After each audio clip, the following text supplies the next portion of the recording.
दान न दे दीजिए कि कोई उस दान के दबाव से दब के मर जाए वहीं पर, इससे अच्छा न दीजिए। और आप एक से बात कहूं आपको, आप किसी को दान देकर यदि उसको फोटो छपवा रहे हैं तो आप दान नहीं दे रहे हैं, सामने वाले की इज्जत की धज्जियां उड़ा रहे हैं।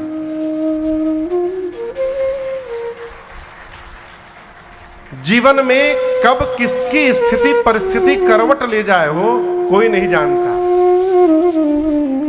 यदि वो दान ले रहा है तो उसके जीवन की स्थिति वैसी हुई होगी कि उसको मजबूरन लेना पड़ रहा है। और आप जगत में बता रहे हैं कि देखिए इनकी हालत बिगड़ गई है, हम इनको दान दे रहे हैं। इस प्रकार के कर्म से अच्छा है न किया जाए। दान दीजिए। कहा गया है कि दाहिना हाथ दे तो बाएं हाथ को न पता चले। वर्तमान में क्या है, आदमी देता बाद में है, प्रचार पहले हो जाता है। इसलिए ये दान कलिकाल में प्रगटचारी पद धर्म के, गोस्वामी जी मानस में कहते हैं, प्रगटचारी पद धर्म के कलिमहु एक प्रधान, जेन केन विधि दीने दान करे कल्याण। धर्म के 4 पद हैं। पद मने पांव। कितने पांव हैं?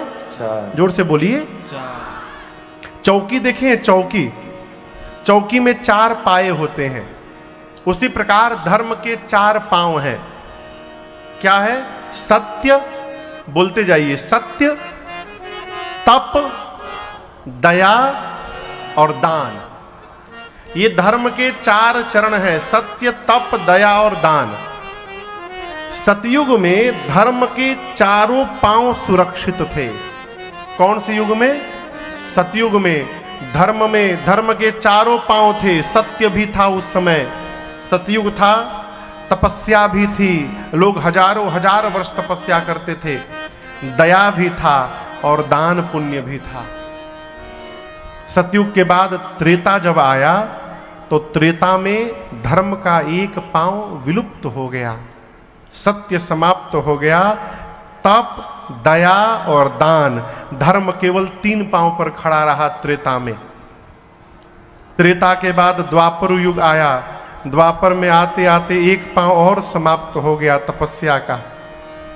सत्य तप समाप्त हो गए, दया और दान बचा रहा।